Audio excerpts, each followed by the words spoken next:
Такие таблички здесь появились буквально месяц назад. Еще недавно эта улица носила имя немецкого философа Карла Маркса. Однако история вписывает имена новых героев в летопись поселка. Халид Вараев такие преобразования лишь приветствует. Всю жизнь прожил на этой улице и знает здесь каждого. Отвыкать от прежнего названия мужчине не пришлось, ведь он сам был инициатором переименования. Karl Marx uusna переименовать шудрати.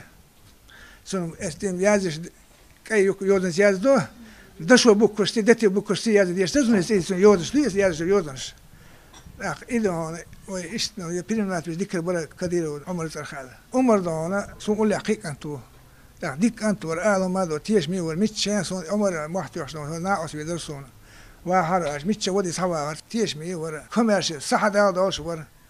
Умара Кадырова в поселке запомнили как доброго и отзывчивого молодого человека. Он всегда помогал людям и поддерживал их в трудную минуту. Одна из таких минут для него оказалась роковой. 19-летний юноша 4 декабря прошлого года вместе с друзьями решил прийти на помощь бойцам, которые освобождали захваченный террористами Республиканский дом печати. Умар Кадыров героически погиб, однако его подвиги в поселке знает и помнит каждый. Друзья часто приезжают в гости к его семье, ведь здесь все напоминает о нем.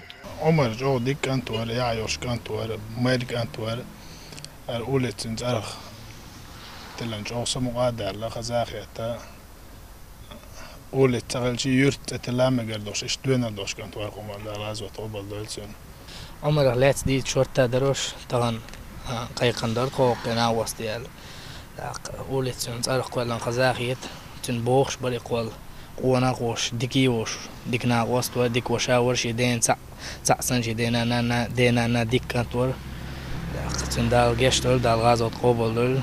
Все чаще сами жители республики предлагают городскому совету депутатов переименовать проспекты в честь героев нашего времени. Только в Грозном в этом году новые имена дали 28 улицам. Процедура непростая, говорят в горсовете, ведь на переименование одной улицы уходит месяц. Депутаты же берутся рассматривать обращения граждан только после того, как специальная комиссия вынесет свое решение. Что касается каких-то принципиальных моментов финансовой части по переименованию улиц, здесь основное бремя ложится на инициативную сторону, которая выходит с таким предложением. Чтобы выйти с такой инициативой, они предварительно должны посмотреть, какая, еще раз говорю, протяженность этой улицы, что касается непосредственно изготовления табличек.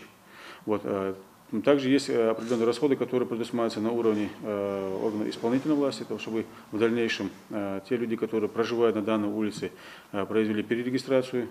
Также необходимо внести соответствующие изменения в федеральную информационную адресную структуру. В связи с переименованием улиц появилось больше работы у сотрудников почты. Чтобы избежать путаницы, в графу адресата сегодня вписывают сразу два названия улицы – старую и новую. В связи с переименованием улиц, конечно, у нас возникают проблемы. Вначале труднее, пока не привыкнем, потому что сортировать надо. А если бывает, некоторые клиенты пишут сразу две улицы, вначале старую, потом новую. Это, конечно, облегчает работу. А если пишут только новую улицу, если нам письмо не спустили, нам проблемно. Мы уже узнаем, звоним или в мэрию звоним, или уже в сортировку в ЦСПП звоним, знают ли они новую улицу. Ну а пока работники почты привыкают к новым названиям, в Грозном появились еще улицы. Гайрбекова, это бывшая Чернышевского, стахановцев переименовали на Ахмада Арслана, и Роза Люксембург отныне носит имя юного героя Хамзата Арзамиева. Динара Мурадова, Расул Арцухаев, Ибрагим Налаев. Новости.